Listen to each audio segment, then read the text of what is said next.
기도하겠습니다. 거룩하신 하나님 아버지, 우리의 힘과 우리의 능이 아닙니다. 오직 하나님의 사랑하심입니다. 정말 애국애족의 6월달을 맞이하여서 하나님의 보호하심과 하나님의 이끌어주심을 다시 한번 거듭거듭 기도합니다. 주님, 이 예배를 통하여서 우리가 하나님을 더욱더 신뢰하고 하나님의 은혜와 하나님의 축복이 넘치는 인생이 될 수 있도록 주님 이끌어 주시옵소서. 우리의 힘으로는 아무것도 할 수 없사오나 성령님께서 인도하여 주실 것을 믿사오며 우리 주 예수 그리스도의 이름으로 기도하옵나이다. 아멘. 우리 다 같이 박수치면서 주의 친절한 팔에 안기세 찬양하도록 하겠습니다.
살아갈 때는 너무나도 걱정과 근심이 많습니다. 그러면 그때마다 이 가사를 기억했으면 좋겠습니다.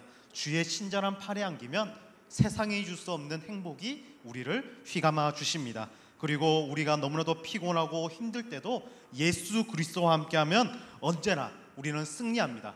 그리고 중요한 게 있습니다. 예수님이 먼저 우리를 붙잡아 주고 계십니다. 우리 그것을 기억하면서 박수치면서 고난 내 영혼 편히 쉴 곳가 찬양하도록 하겠습니다.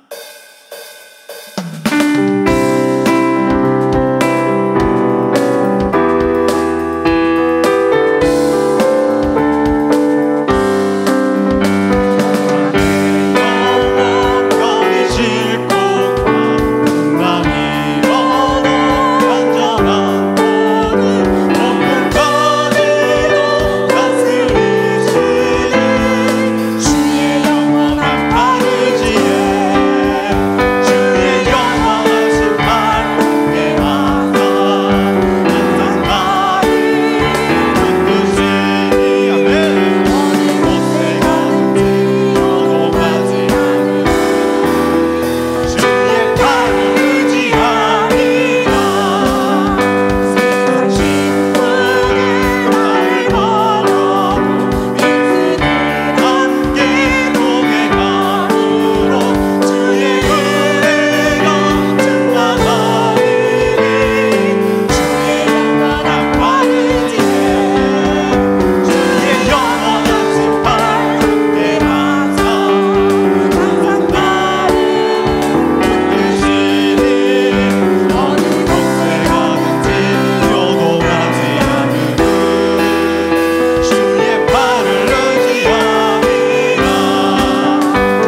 우리를 붙잡아 주신 하나님께 영광의 박수 드리도록 하겠습니다.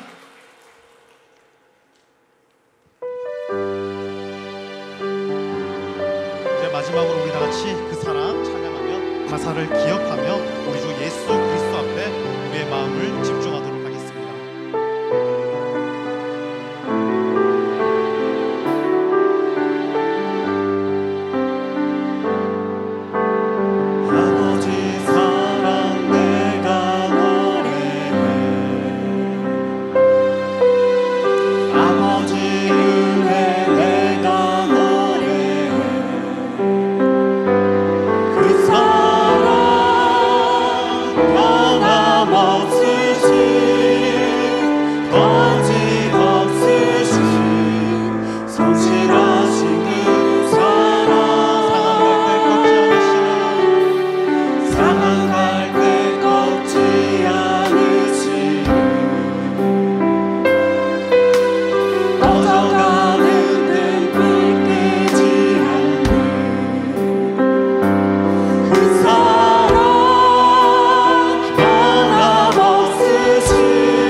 함께 기도하실 때 오늘 말씀하실 주님 말을 의지하며 나아가시는 시간 되시길 바랍니다.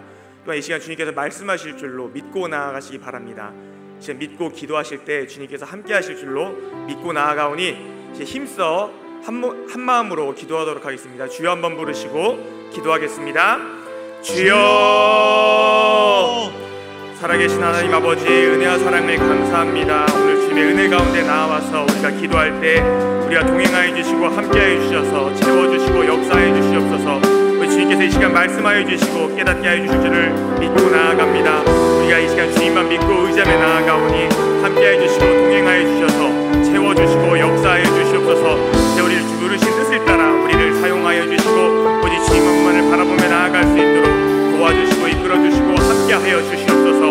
이제 우리의 마음을 다하여 주님 앞에 나아갈 때에 우리의 기도한 제목들을 들어주시고 소원들을 들어주시고 또 우리에게 깨닫게 하여 주시고 알게 하여 주셔서 오직 주님이 주시는 말씀으로써 우리가 살아날 수 있도록 붙잡아 주시고 함께하여 주시옵소서. 이제 우리가 주님의 말씀 듣기 위해 이 자리에 나왔습니다.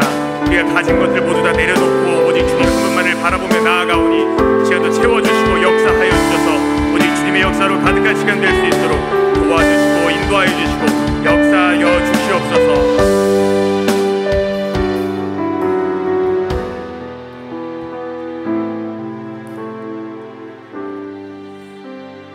거룩하신 하나님 아버지, 산천이 푸르름을 더해가는 축복의 계절에 하나님의 사랑과 축복을 온 마음에 담고 하나님 앞에 예배 드리게 하심을 감사드립니다. 이 계절에 저희들의 신앙도 성장할 수 있기를 원합니다. 말씀을 사모하며 기도하고 찬송할 때 하나님 홀로 영광 받아 주시옵소서. 하나님을 더 깊이 알게 하시고 참 신앙인의 삶으로 저희를 인도하여 주시옵소서. 하나님, 6월은 애국 애족의 달입니다. 이 민족은 아직도 남과 북으로 분단된 채 반목하고 대립하고 있사오니 하나님, 이 나라에 진정한 평화와 통일을 내려 주시옵소서. 하나님, 다음 세대를 위해 기도드립니다. 영압으로부터 청년부에 이르기까지 하나님 말씀 안에 양육되며 그들이 소망하는 모든 것들이 이루어지길 기도드립니다. 특별히 이번 청년부 단기 봉사로 키르기스탄에 선교로 나갑니다. 준비 과정과 방문 후 돌아오는 길까지 안전하게 하나님 인도하여 주시옵소서. 하나님을 높이 찬양 드리는 시온 찬양대를 축복하여 주시옵시고 그 가정에도 큰 복으로 채워 주실 줄 믿습니다. 하나님, 몸된 성전을 위하여 헌신과 충성으로 봉사하는 각 재직들을 기억하여 주시고 크신 은혜 내려 주시옵소서. 담임 목사님 이 지역 신방 중에 계실 때 목사님과 사모님 피곤치 않게 하여 주시고 하나님 강건하게 지켜주실 줄 믿습니다. 오늘 말씀을 전하시는 한가람 전도사님 능력의 말씀으로 저희들이 은혜 받는 시간 되게 하옵소서. 예배의 시종을 하나님께 의탁하오며 예수 그리스도의 이름으로 기도드립니다. 아멘.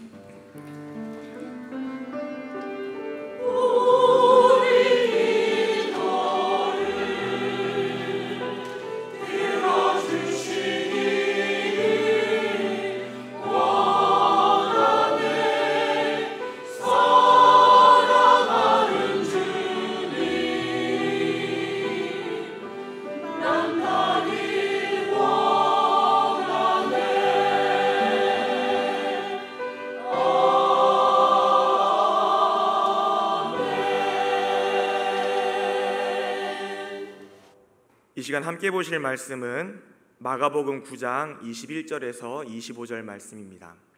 마가복음 9장 21절에서 25절 말씀입니다.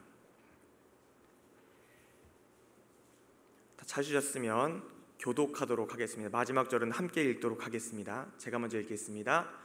예수께서 그 아버지에게 물으시되 언제부터 이렇게 되었느냐 하시니 이르되 어릴 때부터니이다. 귀신이 그를 죽이려고 불과 물에 자주 던졌나이다. 그러나 무엇을 하실 수 있거든 우리를 불쌍히 여기사 도와주옵소서. 예수께서 이르시되 할 수 있거든이 무슨 말이냐 믿는 자에게는 능히 하지 못할 일이 없느니라 하시니 곧 그 아이의 아버지가 소리를 질러 이르되 내가 믿나이다. 나의 믿음 없는 것을 도와주소서. 함께 읽겠습니다. 예수께서 무리가 달려와 모이는 것을 보시고 그 더러운 귀신을 꾸짖어 이르시되 말 못하고 못 듣는 귀신아 내가 내게 명하노니 그 아이에게서 나오고 다시 들어가지 말라 하시매. 아멘.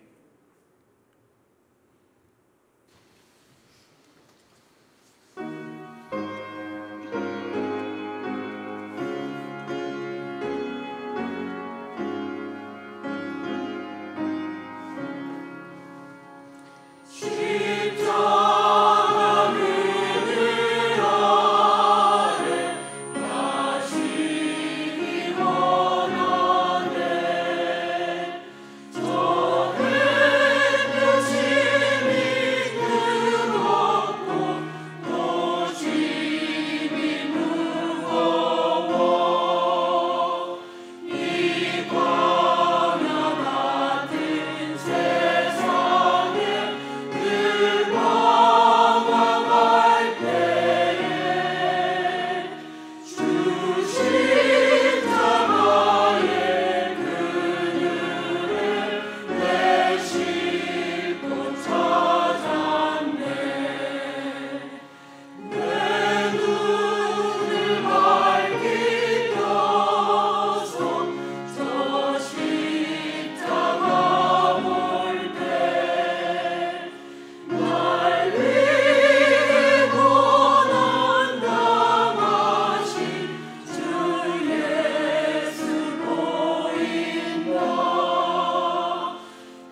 이 시간 잠깐 기도하고 말씀 듣도록 하겠습니다. 기도하겠습니다.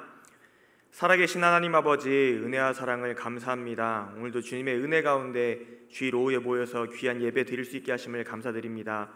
우리가 이 시간 예배의 자리로 나아올 때 우리의 갈급함과 우리의 부족함 가지고 나왔사오니 주님께서 말씀하여 주시고 또한 채워주실 줄로 믿고 나왔습니다.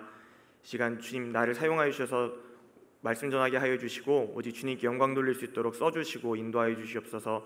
또한 이 시간 예배 드릴 때 모든 것 다하여서 오직 주님께만 영광 돌릴 수 있도록 우리를 예배자로 사용하여 주시고 우리가 온 마음을 들여 주님께 예배할 때 함께하여 주시고 동행하여 주시옵소서.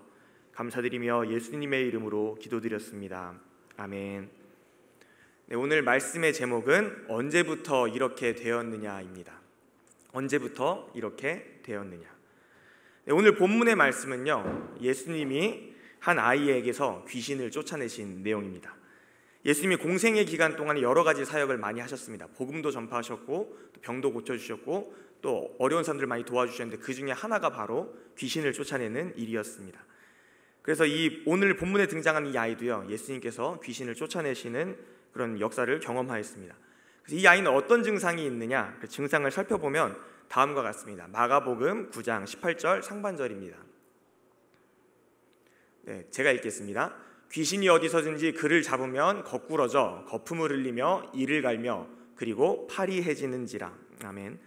굉장히 구체적이고 아주 직접적인 묘사입니다.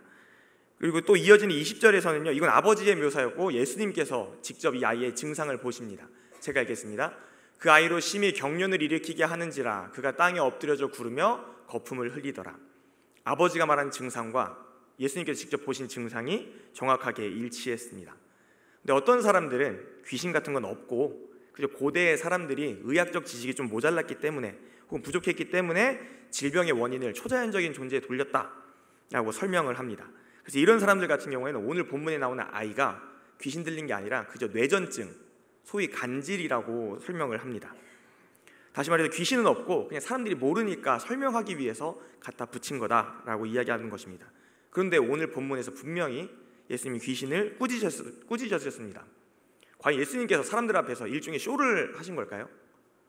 그냥 사람들이 믿지 못하니까 보여주려고 그렇게 하신 걸까요? 혹은 의학 지식이 없는 불쌍한 사람들을 위해서 일종의 연기를 하신 걸까요? 그렇지 않습니다. 예수님 분명히 이 아이의 문제가 귀신으로 인한 것이라고 말씀하셨고 또 귀신을 쫓아내심으로써 이 문제를 해결해 주셨습니다. 근데 또 반대로 어떤 사람들은 귀신에 너무 집중을 합니다. 오늘 본문에서 예수님이 하신 역사와 이적들을 보는 것이 아니라 귀신이 어떻게 한다더라, 귀신이 어떻더라, 귀신 이렇게 귀신에 집중을 합니다. 물론 귀신이 존재하고 우리를 괴롭히는 영적 실제라는 사실과 거기 집중하는 것은 전혀 다른 이야기입니다. 저는 오늘 말씀 가운데 이 귀신이 아니라 예수님께 집중해서 말씀을 전하고자 합니다. 오늘 예수님께서 이 문제를 어떻게 해결하셨고 또한 이 해결한 과정과 그 의미가 우리에게 어떤 의미가 있는지 알아보고자 합니다. 첫 번째입니다. 예수님께서 진단을 하셔서 문제점을 찾으셨습니다. 그 문제점은 바로 관계의 무너짐이었습니다. 지금 어떤 상황이었냐면 예수님께서 변화산에 올라가셨습니다. 변화산에 베드로와 야고보와 요한 이 세 제자를 데리고 올라가셔서 무엇을 하셨냐면 굉장히 신기한 걸 보여주셨어요. 모세와 엘리야가 내려와서 예수님과 대화를 했습니다. 이런 엄청난 일을 경험하고 딱 내려왔는데 베드로, 야고보, 요한이 마음이 어땠을까요? 굉장히 부풀어 있었겠죠. 그래서 베드로가 뭐라 그랬냐면 여기가 너무 좁사오니 저는 내려가지 않고 여기서 집 짓고 살겠습니다. 이럴 정도였는데 딱 내려왔는데 무슨 일이 벌어졌냐면 제자들이 논쟁하고 있는 것입니다. 어떤 일이 벌어졌습니까? 한 아버지가 아이를 데리고 왔습니다. 이 아이가 귀신 들린 아이였는데 제자들에게 가서 예수님의 제자들이니까 좀 쫓아내주세요 했는데 제자들이 쫓아내지 못한 것입니다. 그래서 사람들이 쫓아온 거예요. 아니 당신들 예수님의 제자라면서 왜 귀신을 쫓아내지 못합니까? 그때 예수님이 딱 마침 도착을 하신 겁니다.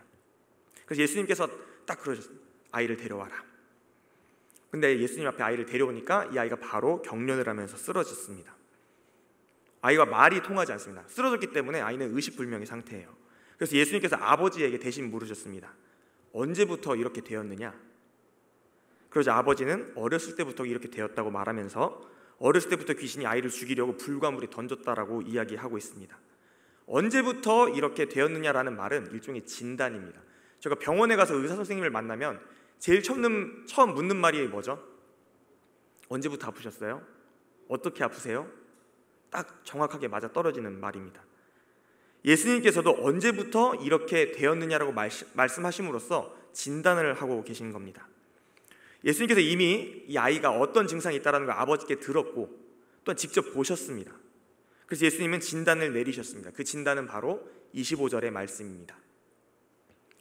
제가 읽겠습니다. 그 더러운 귀신을 꾸짖어 이르시되 말 못하고 못 듣는 귀신아 내가 내게 명하노니 그 아이에게서 나오고 다시 들어가지 말라 하시매. 아멘. 이 말씀을 잘 읽어보면 예수님이 어떤 진단을 내리셨는지 정확하게 알 수 있습니다. 진단은 크게 두 가지로 나눌 수 있는데요. 첫 번째 진단은 이 모든 일의 원흉이 귀신이라는 것입니다. 그래서 귀신을 꾸짖으셨습니다. 근데 두 번째 진단이 좀 더 중요합니다. 이 두 번째 진단은 이 귀신이 아이에게 어떤 짓을 하고 있느냐에 대한 설명이 붙어 있는데요. 근데 이 진단이 조금 의외입니다. 분명히 아이 아버지가 뭐라 그랬냐면 이 아이가 쓰러지고 거품 물고 이를 갈고 또한 얼굴이 파리해지고 귀신이 죽이려고 불에도 던지고 물에도 던졌다 라고 말씀하고 계신데 예수님이 이에 대해서는 한마디도 하지 않으셨어요. 심지어 예수님이 직접 보셨습니다. 이 아이가 쓰러지는 것을 보셨고 거품을 물는 것도 보셨는데 이런 것에 대해서 이야기하지 않으시고 딱 이렇게만 정리하십니다. 말 못하고 못 듣는 귀신아. 아이를 불가물에 던지는 귀신아 도 아니고요. 아이를 거품 물고 쓰러지게 하는 귀신아 도 아니고 말 못하고 못 듣는 귀신아 라고 정리하고 계십니다. 예수님의 진단을 정리하면 아주 간단합니다. 모든 일의 원흉, 이 아이에게 일어난 모든 일의 원흉은 귀신이다. 이 귀신의 본질적인 문제는 말을 못하게 하고 못 듣게 하는 것이다 라는 것입니다. 물론 말 못하고 못 듣는 것은 큰 고통임이 분명합니다. 그런데 이 상황에서 조금 생뚱맞은, 조금 뜬금없는 진단입니다. 아니 죽이려고 불가물에 던지고 아이가 괴로워서 살 수가 없는데 그런 건 다 제쳐놓고 오직 한 가지 말 못하고 못 듣는 것에만 집중하고 있기 때문입니다. 불에 쓰러지고 물에 쓰러지는 것과 말을 못하고 못 듣는 것 중에 어떤 게 더 위험하다고 생각하십니까? 우리 일반적인 생각에서는 아이가 쓰러지면 그러다 돌에 머리를 부딪히면 어떡하지? 혹은 불에 쓰러지고 물에 쓰러지면 이 아이가 못 일어나서 크게 다치면 어떡하지? 이런 걱정이 들 텐데 예수님이 그것에 대해서는 이야기하고 계시지 않습니다. 오히려 더 본질적인 문제는 말을 못하고 못 듣는 것이다 라고 우리에게 말씀하고 계신 것입니다. 사실 본문의 위치를 살펴보면요 예수님이 왜 이렇게 말씀하셨는지 잘 알 수 있습니다. 오늘 본문의 말씀은 8장 22절부터 이어지는 말씀인데요, 이걸 왜 이 덩어리로 묶냐면 예수님께서 벳세다 지역으로 이동하셨기 때문입니다. 다시 말해서 여기 있는 모든 사건들은 벳세다 지역에서 일어난 사건들입니다. 예수님께서 벳세다 지역으로 처음 들어가셔서 하신 일이 바로 맹인 한 명을 고치신 일입니다. 다시 말해 시각장애인을 고치신 거예요. 보지 못하는 사람. 그러고 나서 베드로가 예수님을 주로 시인을 합니다. 그럼 예수님이 칭찬을 해주셨는데 갑자기 예수님이 말씀하시는 거예요. 근데 내가 십자가에 죽을 거야. 그리고 다시 살아날 거야. 이렇게 말씀했더니 제자들이 어떻게 반응했습니까? 믿지 못했습니다. 아니요 예수님 그러시면 안 되고요. 왕이 되셔야죠. 왕이 되셔야죠. 죽으시면 안 되시고 다시 살아나는 거 뭐 알지도 못하겠고 왕이 되셔야 됩니다. 그리고 나서 변화산에 올라갔습니다. 변화산에 올라가서 뭘 봤다고요? 모세와 엘리야가 하늘에서 내려와서 예수님과 대화하는 걸 봤습니다. 너무너무 황홀하죠. 근데 내려왔더니 어떤 일이 벌어지냐면 제자들이 또 실패합니다. 귀신을 쫓아내지 못했습니다. 그러고 나서 또 어떤 일이 벌어지는지 혹시 아십니까? 제자들이 싸워요. 뭐 때문에 싸우냐면 야 예수님이 왕이 되시고 나면 누가 큰 자냐? 누가 높은 자리에 앉을 거냐? 이걸 놓고 싸웁니다. 변화산에 갔다 왔고요. 귀신 쫓아내는 걸 보고 나서 제자들이 왕이 되시면 누가 높은 자리에 앉을 것인지를 두고 싸웁니다. 예수님이 또 말씀하셔요. 내가 죽을 거야. 그리고 부활할 거야. 제자들은 또 어떻게 반응할까요? 못 믿습니다. 그러면 안 된다고 말합니다.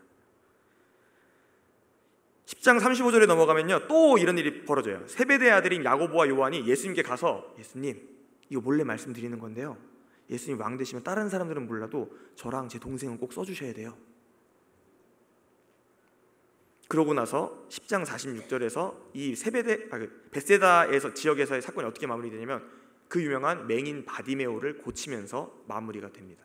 다시 말해서 이 벳세다 지역에서의 사역은요 맹인을 고치는 것으로 시작해서 맹인을 고치는 것으로 끝나는데 이 과정 중에 제자들이 못 본다라는 사실을 알 수 있는 것입니다. 쉽게 말해서요, 이건 우연이 아니라 제자들이 듣지 못하고 보지 못하는 겁니다. 다시 말해서 감각기관에 이상이 생긴 겁니다. 물론 육체는 멀쩡하죠. 근데 깨닫지 못하는 거예요. 직접 봐도 모릅니다. 직접 들어도 모릅니다. 예수님께서 직접 보여주시고 알려주시고 말씀하셨음에도 불구하고 제자들은 깨닫지 못했습니다.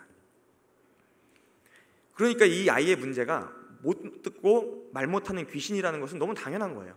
왜냐하면 제자들에게 처한 문제가 그런 문제이기 때문이죠. 본문 17절에서 아이 아버지는 사실 제일 처음에 이렇게 말했습니다. 내 아이가 어떤 상태냐면 말 못하게 귀신 들린 상태입니다. 그리고 본문 내내 아이가 어떤 이야기를 했다라는 말이 등장하지 않습니다. 그리고 예수님도 이 아이와 대화하는 것이 아니라 아이의 아버지와 대화하고 있습니다. 왜 그럴까요? 이 아이가 못 듣고 말을 못하기 때문입니다. 아이와 의사소통이 되지 않는 겁니다. 의사소통이 되지 않는다라는 건 관계를 맺을 수 없다라는 겁니다.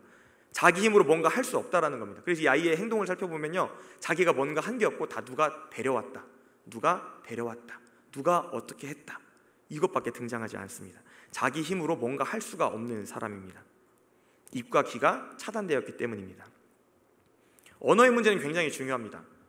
만약에 제가 여기 서서 아무 말도 하지 않고 손짓 발짓만 한다면 이 중에 한 전부 다 나가실 것 같습니다. 도대체 전도사님이 지금 뭐 하고 있는 걸까? 이해가 안 가기 때문이죠. 그러나 여러분께서 여기 앉아 계신 이유는 저와 말이 통하기 때문이죠. 말이 통하기 때문에 의사소통이 가능한 겁니다. 근데 아이는 말도 못하고요, 듣지 못했기 때문에 아무것도 할 수가 없었습니다. 심지어는 살려달라고, 도와달라고 소리치는 것도 불가능했습니다. 그것조차 아버지의 역할이었습니다. 상호작용이 불가능하기 때문이고요, 관계가 파괴되었기 때문입니다. 말을 못하고 듣지 못하는 것은 관계의 문제입니다. 예수님이 앞에 있는데 살려달라고 말할 수가 없는 거예요. 왜요? 듣지 못하고 말하지 못하니까요. 예수님과 아무런 관계를 맺을 수가 없는 것입니다. 그렇기 때문에 예수님께서 이 아이의 근본적인 문제를 말 못하고 못 듣는 것이라고 정의하신 것입니다. 예수님께서 이렇게 정의하셨어요. 아이의 문제는 못 듣고 말을 못하는 것이다. 예수님께서 아이를 어떻게 진단하셨는지 알아봤으면 이제 어떻게 처방하셨는지, 어떻게 고치셨는지 알아볼 차례입니다.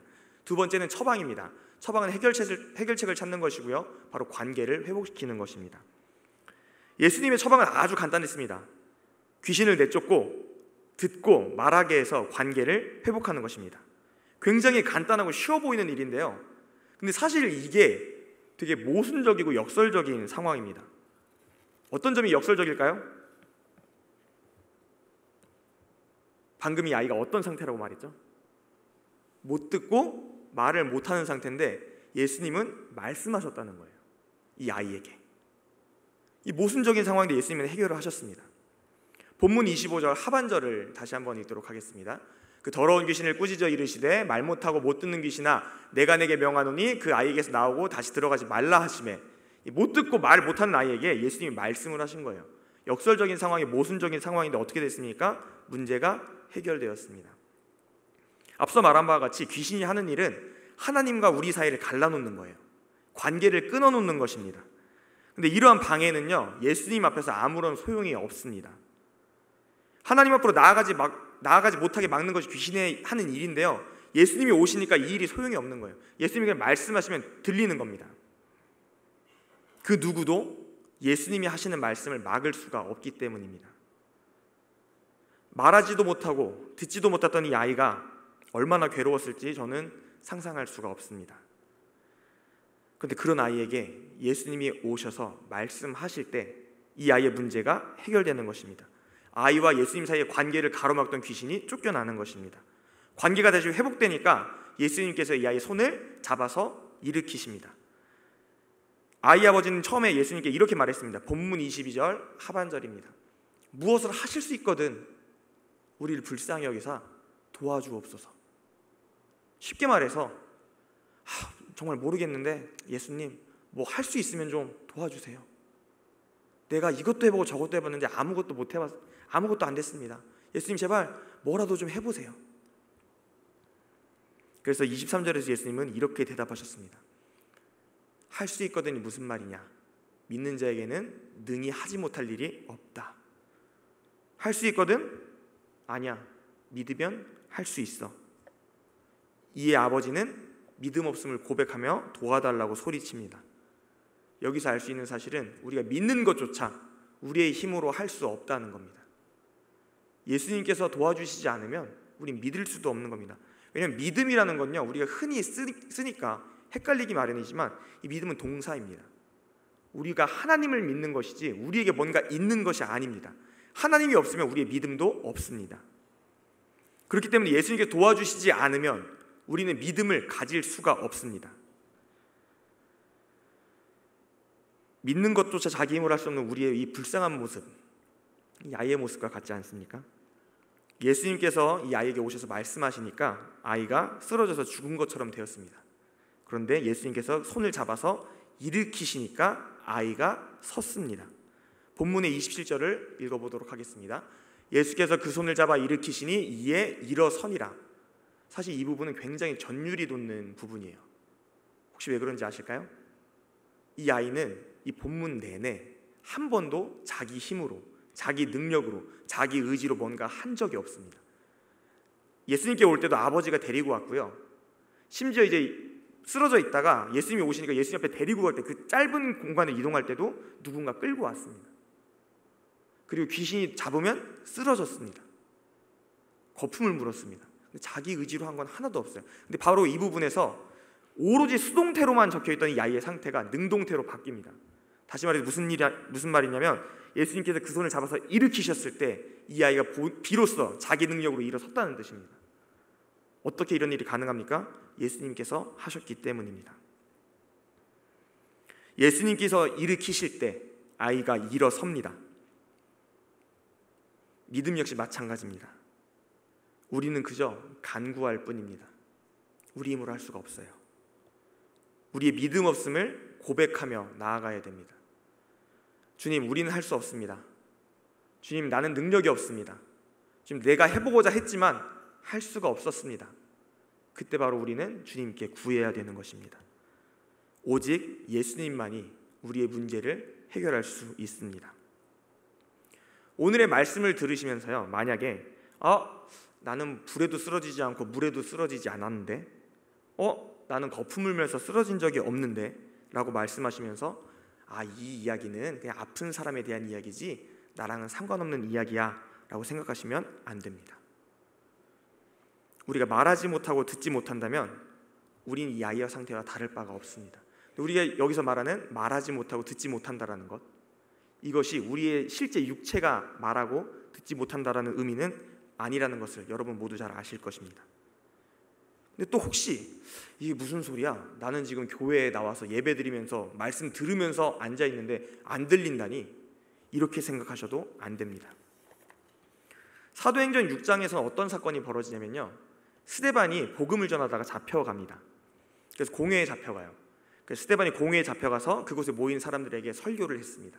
어떤 내용이냐면, 이스라엘 민족들아, 잘 들으십시오. 예수님께서 우리 왕으로 오셨는데 여러분은 이 왕을 인정하지 않았습니다. 예수님을 믿어야 하는데 믿지 않았습니다. 오히려 그를 죽였습니다. 여러분들이 죽인 그 예수가 바로 우리의 왕이시고 구세주이시고 그리스도이십니다 라고 말했습니다. 이게 바로 복음이죠. 스데반이 공회 앞에 나가서 복음을 전했을 때 어떤 일이 벌어졌습니까? 많은 사람들이 듣고 회개했을까요? 아닙니다. 이 설교로 인해서 스데반은 돌에 맞아 죽었습니다. 사람들이 마음에 찔림이 있었어요. 그럼에도 불구하고 회개하고 돌이킨 것이 아니라 밖으로 스데반을 끌고 나가서 돌로 쳤습니다. 그 자리에 청년 사울, 바울이 있었습니다. 바울은 스데반이 죽어가는 걸 보면서 그 죽음이 마땅하다고 생각했습니다. 사도행전 7장 59절부터 8장 1절 상반절까지 읽도록 하겠습니다. 제가 읽겠습니다. 그들이 돌로 스데반을 치니 스데반이 부르짖어 이르되 주 예수여 내 영혼을 받으시옵소서 하고 무릎을 꿇고 크게 불러 이르되 주여 이 죄를 그들에게 돌리지 마옵소서 이 말을 하고 자니라. 사울은 그가 죽임당함을 마땅히 여기더라. 사울도요, 후에 바울이 되는 그 사울이요, 스데반이 돌에 맞을 때 또 스데반이 설교할 때 그 자리에 있었습니다. 그런 그 자리에 있던 사울에게 복음의 말씀이 안 들렸을까요? 들었습니다. 귀에 들렸습니다. 근데 사울은 그 자리에 있던 많은 사람들과 똑같이 스데반 저거 헛소리하네, 죽어 마땅하다, 감히 어디 신성모독의 말을 해, 죽어 마땅하다 라고 생각했다는 것입니다. 그러고 나서 사울이 한 일이 뭔지 아십니까? 여기저기 돌아다니면서 교회를 박살내고요, 사람들을 감옥에 끌어넣은 것입니다. 말씀이 귀에 들렸죠. 귀에 들렸습니다. 근데 정말 들렸다고 할 수 있는 것일까요? 귀에 들렸는데 이 복음의 말씀이 바울에게 들렸다고 할 수 있는 것일까요? 혹시 여러분 정말로 듣고 계십니까? 정말 들리십니까? 오늘 본문에서도요, 제자들이 예수님과 동행했습니다. 그러니까 우리가 생각하는 것처럼 우리가 저도 습관처럼 아버지, 주여 이렇게 말을 하지만 언제나 예수님을 생각하진 않습니다. 그런데 제자들은요, 예수님과 함께 살았어요. 밥도 먹고 잠도 같이 잤어요. 근데 그런 제자들이 예수님이 바로 옆에 있으면서도 듣지도 못하고 보지도 못하고 말하지도 못했다라는 것입니다. 예수님께서 십자가에서 죽으심과 부활에 대해 이야기하고 있는데 제자들은 이해하지 못했습니다. 오히려 딴소리를 했습니다. 예수님 왕이 되실 건데 그런 말씀을 하시면 안 되죠. 우리에게 높은 벼슬 자리를 주셔야 하는데요. 예수님이 왕이 되시면 나도 한 자리 할 거야. 이것이 제자들의 생각이었습니다. 제자들도 듣지 못하고 보지 못했습니다. 그리고 서로 시기하고 싸웠습니다. 심지어 베드로, 야고보, 요한은요, 예수님 변화산까지 데리고 올라가서 그 엄청난 이적을 보여줬어요. 그냥 간접적으로 본 게 아니라 직접 봤습니다. 그런데도 이들조차 실패합니다. 제자들은 귀신을 쫓아내지 못했고요, 실패했습니다. 끝내 보지 못했습니다. 그리고 심지어 예수님이 돌아가시고 나서도 도망쳤습니다. 제자들이 이제 귀신을 쫓아내지 못하고 나니까 예수님께 가서 물었죠. 그게 바로 본문 마가복음 9장 29절에 나오는 말씀입니다. 예수님께 물었어요. 예수님, 우리가 귀신을 쫓아내려고 했는데 못 쫓아냈어요. 도대체 왜 그랬을까요? 그래서 예수님께 대답하셨습니다. 이르시되 기도 외에 다른 것으로는 이런 종류가 나갈 수 없느니라 하시니라. 이게 무슨 말이냐면요, 예수님의 제자들이 귀신을 쫓아낼 때 기도를 안 했다라는 것입니다. 그럼 어떻게 했을까요? 아마 생각건데 예수님이 흉내를 냈을 겁니다. 예수님이 이렇게 하셨었지, 예수님이 엄하게 명령하셨지, 그러니까 나도 엄하게 명령해봤는데 너 나가라! 이렇게 했을 거예요. 근데 이렇게 겉모습만 흉내내니까 귀신이 들은 척도 안 하는 거예요. 이들이 귀신을 쫓아내는 능력은 그들이 가진 뭔가가 아니고요, 하나님과 제자들과의 관계, 다시 말해서 믿음이었습니다. 기도하지 않았다라는 건요, 이들이 귀신을 쫓아낼 때 믿음이 없이 했다라는 거예요. 이 관계에 대해 전혀 생각하지 않고 그냥 예수님이 하던 대로, 예수님이 행동하던 대로 따라하면 나갈 줄 알았다라는 겁니다. 왜 그럴까요? 이 제자들도 보지 못했기 때문입니다. 듣지 못했기 때문입니다. 제자들이 이럴진데 우리는 어떻겠습니까? 우리도 간구할 수밖에 없습니다. 예수님 도와주세요. 왜냐하면 우리는 주님께 나아갈 능력조차 없기 때문입니다. 우리의 믿음 없음을 불쌍히 여겨주시고 도와달라고 구할 수밖에 없습니다. 하나님과 우리 사이를 회복시켜달라고 구할 수밖에 없습니다. 듣기를 구할 수밖에 없습니다. 왜냐하면 우리는 아무런 소망이 없지만 예수님께서 오셨을 때 우리의 모든 절망과 불행함이 바뀌기 때문입니다. 예수님은 하실 수 있습니다. 예수님은 우리를 구해내십니다. 못 듣고 말 못하는 귀신에게 말씀하실 때 들릴 수밖에 없다는 것입니다. 그러므로 우리가 할 것은 딱 한 가지입니다. 내가 믿음이 있어 자긍심을 가질 것이 아니라, 내가 이렇게 신앙생활을 잘했어 자부심을 느낄 것이 아니라, 주님, 나는 믿음이 없습니다. 나는 힘이 없습니다. 나는 능력이 없어서 주님께 나아갈 수조차 없습니다. 고백하고 간구하셔야 됩니다. 그것이 우리가 할 수 있는 유일한 것이기 때문입니다. 혹시 사진 하나 띄워주세요. 이 교회가 어떤 교회인지 아시나요? 교회가 굉장히 멋있죠. 이 교회가 2005년에 재건축을 했다고 합니다. 이 교회가 어떤 교회냐면요, 평양에 있는 봉수교회입니다. 되게 굉장히 잘 지어놨죠. 남한에서 돈을 내줘서 그렇습니다. 이 교회가 북한 정권에서 세운 교회인데요, 이 교회가 진짜 교회인지 아닌지를 놓고 굉장히 많은 사람들이 논쟁을 벌였습니다. 근데 잘 생각해보면 정설이 딱 나오는데 북한 정권이 세운 선정용 교회다. 왜냐하면 국제사회에 우리가 종교의 자유가 있다라고 설명하기 위해서 세운 교회라는 것입니다. 왜 이렇게 생각을 하냐면 이 교회 목사님들이 혹시 어느 대학을 나오는지 아세요? 저희 합동교단의 목사님이 되기 위해서는 총신대학교를 나와야 되는데 이 봉수교회 목사님이 되기 위해서는 김일성 종합대학을 나와야 됩니다. 김일성 종합대학 종교학과를 나와야지 이 봉수교회 목사님이 될 수 있습니다. 이 김일성 종합대학이라는 곳이 공부만 잘해서 갈 수 있는 곳이냐? 아닙니다. 북한 정권에서도 굉장히 특권층, 한마디로 말해서 김정은 일가에 굉장히 충성을 많이 하는 사람들만이 갈 수 있는 곳이 김일성 종합대학입니다.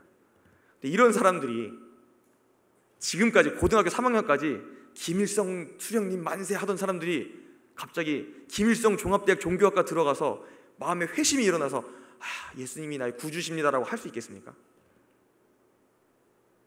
그러니까 우리는 이 교회가 진짜는 아니겠구나 생각할 수밖에 없는 것입니다.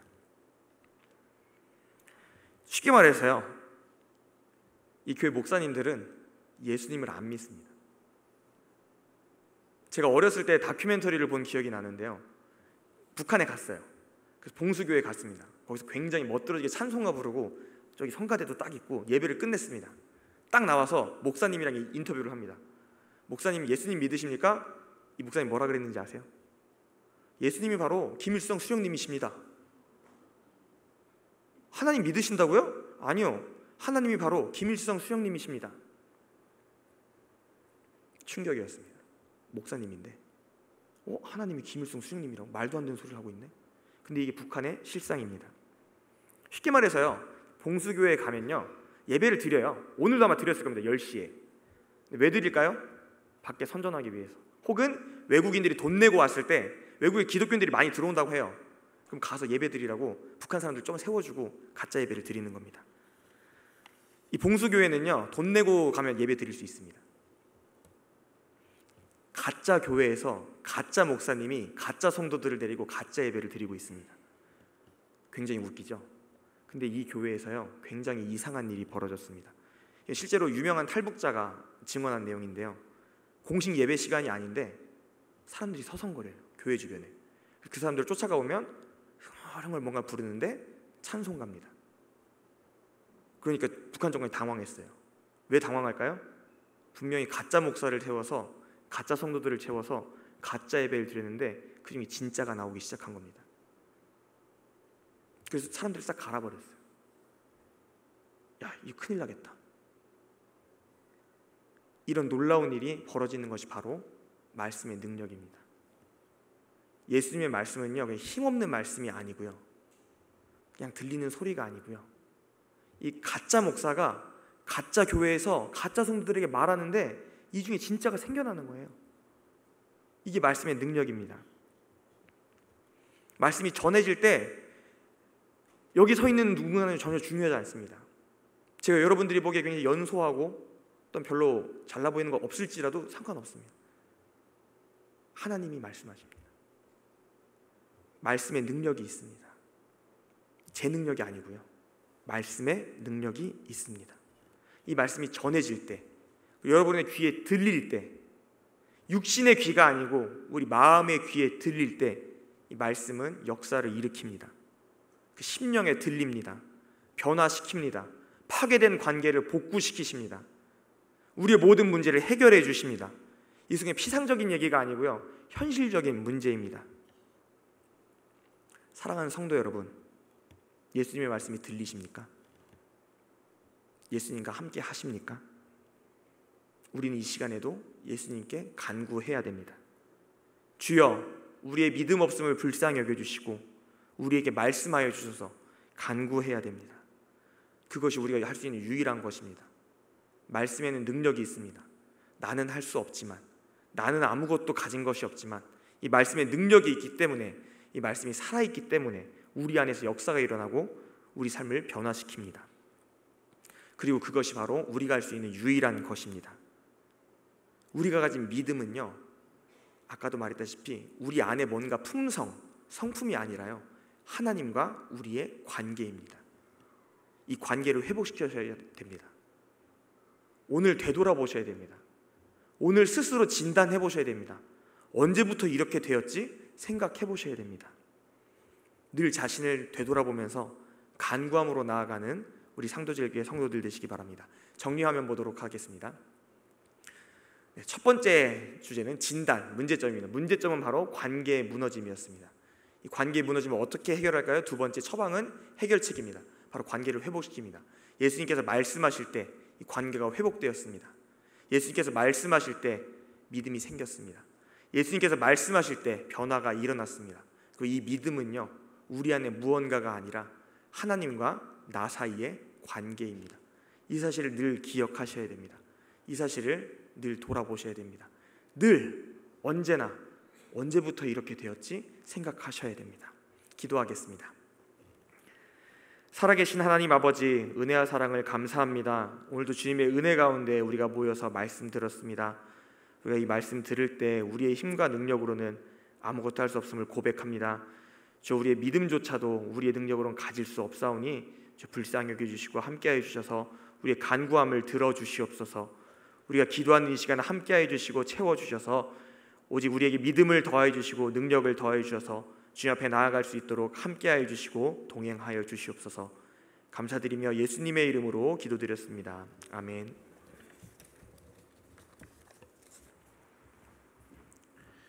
우리 들은 말씀을 기억하시면서 함께 같이 찬양하도록 하겠습니다. 아까 함께 불렀던 그 사랑 함께 찬양하고 기도하도록 하겠습니다.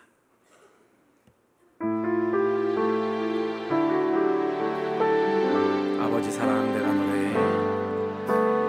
아버지 사랑 내가 노래해. 아버지 은혜 내가 노래해. 그 사랑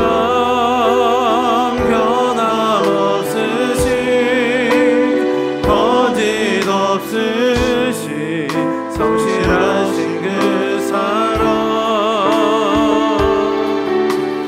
상한 갈대 꺾지 않으시네.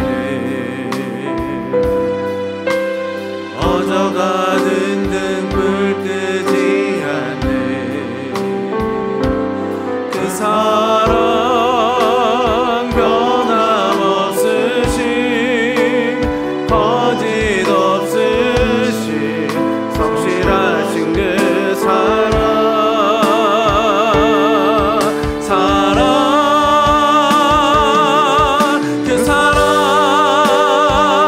날 위해 죽으신 날 위해 다시 사신 예수 그리스도 다시 오실 그 사랑 죽음도 생명도 천사도 하늘의 어떤 권세도 끊을 수 없는 영원한 그 사랑 예수. 우리 가사를 기억하시면서 처음부터 다시 한번 고백합니다. 아버지 사랑 내가 노래해. 아버지 사랑 내가 노래해. 아버지 은혜 내가 노래해. 그 사랑 변함없으신 거짓 없으신 성실하신 그 사랑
돌아보시면서 함께 같이 기도하도록 하겠습니다. 말씀을 들으신 것들을 기억하시면서요, 나 자신을 잘 진단하여서 간구하는 내가 될 수 있도록 도와주시옵소서. 내가 어느 위치에 있는지, 내가 어느 것 가운데 있는지, 듣지 못하고 말하지 못하는 나에게 말씀하옵소서. 제자들과 같이 오늘 말씀을 통해서 우리에게 보이신 것처럼 여전히 우리들이 듣지 못하고 말하지 못하는 그런 모습 가운데 있는 것은 아닌지 주여 우리를 불쌍히 여기시고 우리 가운데 찾아오시어서 하나님과의 관계를 회복하여서 정말 믿음의 반석 위에 굳건히 서가는 우리들이 될 수 있도록, 내가 될 수 있도록 주여 인도하여 주시옵소서. 우리 들은 말씀을 기억하시면서 우리 주님의 이름을 간절하게 한번 다 같이 부르고 함께 기도하도록 합니다. 주여, 사랑하는 주님, 그렇습니다. 우리가 온전히 주님 앞에 올바로 서 있는 주님의 백성 되어지기를 원합니다. 정말 주님께서 말씀하시는 것들 가운데 서 있는 자가 되어지기를 원합니다. 하나님의 음성 가운데 있는 자가 되어지기를 원합니다. 여전히 우리에게 말씀하고 계시는데도 불구하고 듣지 못하는 우둔한 자 되지 말게 하시고, 여전히 내 입술을 통하여서 주님 앞에 고백해야 될 것이 있음에도 불구하고 그렇게 고백하지 못하는 우둔한 자 되지 아니할 수 있도록 주여 나를 불쌍히 여기시고 긍휼히 여겨주시옵소서. 다시 한번 내 인생 가운데 찾아오시옵소서. 내 마음 가운데 찾아오시옵소서. 아버지, 나의 믿음 가운데 찾아오시옵소서. 아버지, 세상 가운데 갈 바를 몰라 헤매는 자로처럼 아버지 흔들리는 자 되지 말게 하시고, 아버지의 사랑을 온전히 깨달아서 주의 말씀을 온전히 붙잡음을 통하여서 하나님께서 서 있으라 말씀하시는 곳 가운데 서 있을 수 있도록 하시고, 주의 음성 가운데 귀 기울일 수 있도록 하시며, 그 음성 가운데 아버지 아멘으로 반응하는 자가 되게 하시고, 하나님께서 서라 말씀하시는 그곳 가운데서 외쳐라 하시는 주의 음성을 외칠 수 있는 자가 될 수 있도록 주여 인도하시고 역사하여 주시옵소서. 아버지, 내가 주님을 간절히 찾는 것이 내 삶 가운데 찾아오시어서 내 삶의 주인 되시는 그 하나님을 향한 외침이 될 수 있도록 주여 인도하여 주시옵소서. 세상의 것들을 향해서, 썩어지는 것들을 향해서 소리치는 자가 되지 말게 하시고, 그것들 가운데 내 것들을 걷는 자가 되는 것이 아니라 아버지, 정말 우리의 믿음이 되시는, 우리의 모든 것 되시는 그 하나님께 온전히 내 걸음을 통하여서 하나님께서 인도하시는 그 걸음까지 있을 수 있도록 하시고, 정말 주님의 인도하심 가운데에서 아버지 주의 놀라운 그 은혜 가운데 살아가는 주의 백성 되어질 수 있도록 주여 인도하여 주시옵소서. 하나님 아버지, 감사합니다. 또 오후에도 주의 말씀 주시고, 하나님, 우리가 잘 진단받아서 주의 음성이 들려지게 하시고 주의 모습이 보여지게 하시고 주의 말씀을 우리 입술로 전할 수 있는 주의 종들로 삼아 주시옵소서. 예수님의 이름으로 기도합니다. 아멘. 우리 몇 가지 광고의 말씀드리도록 하겠습니다. 오늘 우리 청년부 단기 봉사위원 바자에 정말 열정적으로 우리 참여해 주셔서 너무너무 감사하고요. 우리 청년들이 너무너무 영적인 힘을 얻었어요. 청년들은 영적인 힘을 얻었지만 우리 카리스 카페는 반토막이 났습니다. 오늘 카리스 카페 매출을 보고 받았는데 제가 너무 마음이 아팠습니다. 제가 카리스 카페 대표거든요. 대표인데 근데 기분이 안 나빠요. 신기한 것은 카리스 카페는 반토막이 났지만 우리 그 모든 금액 이상으로 우리 청년부 우리 단기 봉사하는데 갖고 오늘 많은 분들이 물건을 많이 사셨어요. 너무너무 감사하고 제가 보니까 본인하고 맞지도 않아요. 그냥 사는 거야. 그냥 사서 본인이 쓰든지 또 선물하든지 그렇게 하시는데 너무너무 감사하고 다음 주에도 한 번 더 여러분들이 물심양면으로 밀어주시면 정말 무슬림을 위해서 좋은 집회할 수 있다. 여러분 이거 굉장히 중요한 거예요. 꼭 기억을 해주시길 바라고 우리 장년부 단기 봉사 확정된 분이 계시더라고요. 이제 한 몇 분만 더 신청하시면 될 것 같아요. 여러분 마음 가운데 이런 일에 함께 마음을 모아주시고 여러분 5월달 둘째 주, 6월달 둘째 주, 7월달 둘째 주는 우리 다음 세대 부흥을 위한 에스커 기도회죠. 여러분 꼭 기억하셔서 정말 우리 제가 보니까 오늘 우리 당회를 했는데요. 당회 보고를 받으니까 5월달 둘째 주 심야기도회에 한 20명 정도가 나오셨어요. 여러분 220명 심야기도회 지금 평균 출석이 한 80명 정도 되는데요. 37, 21 3배 이상 나왔잖아요. 그죠? 그게 5월 둘째 주입니다. 6월 둘째 주도 마찬가지. 여러분 함께 마음을 모으셔서 우리 아이들로부터 우리 부모님들 제가 특별히 강조합니다. 부모님들, 우리 교사들 또 우리 영적 우리 지도자들, 우리 중직자들 함께 나오셔서 함께 여러분 정말 이런 교회에 함께 마음을 모으고 우리 찬양팀들도 외부에서 들어오잖아요. 그리고 이번에는 또 말씀 강사도 우리 목사님을 초대해서 말씀을 듣습니다. 그렇기 때문에 여러분 함께 마음을 잘 담아주시기 바라고 1:1 제자 양육 여러분 신청 받습니다.